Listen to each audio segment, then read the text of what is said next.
Hello, I'm Richard Ridge for BroadwayWorld. A Sign of the Times, the new musical which features classic pop hits of the 1960s, will begin performances on February 7th at New World Stages, and we drop by the rehearsal room to bring you a sneak peek and to meet the company.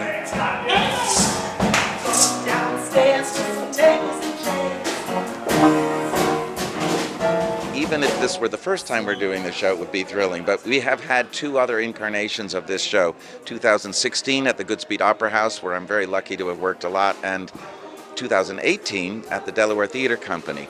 So this has been in gestation for a long time. What's really amazing, though, is the synchronicity of where we are in this moment in history, 2024, and this show that takes place in 1965, and how even more strongly these times parallel each other right now.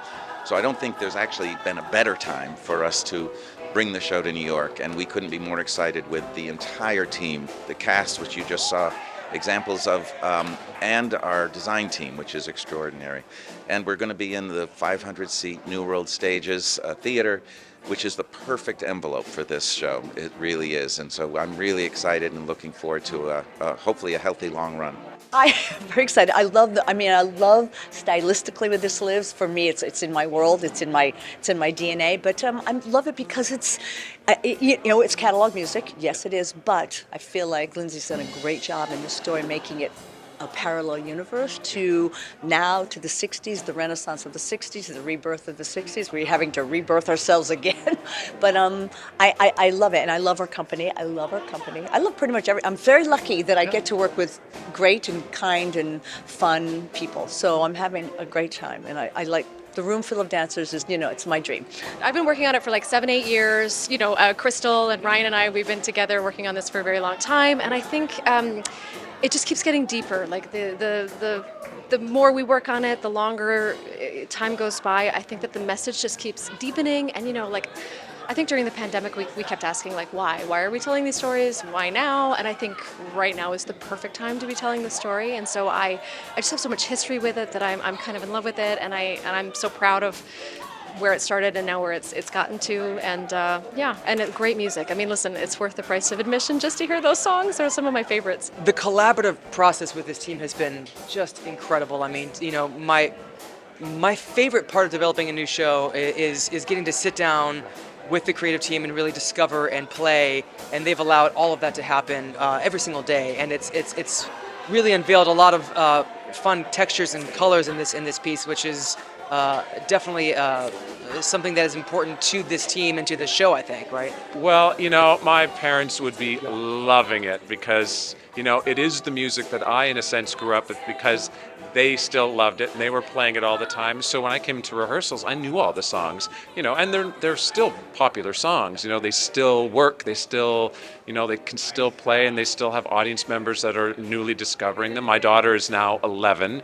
And which I can't believe I can say that, but she loves it. Like, she's discovering ABBA and Petula Clark, and it just is cyclical. Great music lives on forever. So that's why I think this show is going to be so well received, because people know and love these songs, but don't know the story that we're telling it with.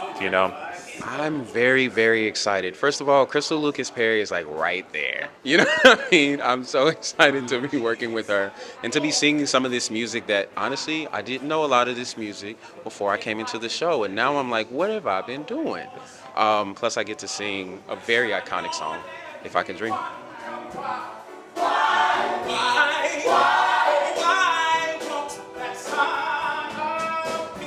We gave presentations at the beginning, and one of the things that I got to speak to was actually the music, especially of the black women like Tanya in the show, and how, it wasn't just for entertainment. There were messages through their music, For example, Nina Simone, that she was never just singing, she was sending a message, she was reaching a community, reaching people, and hoping for that kind of change. So that's really what's so beautiful about it, is there's already so much within the music that is already kind of living inside of us, and we get to just kind of lift that to the surface and share that with all of you.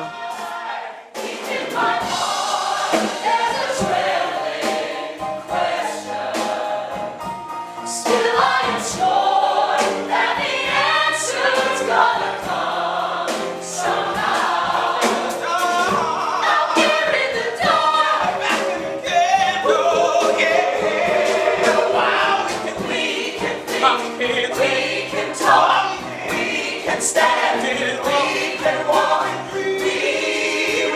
dream.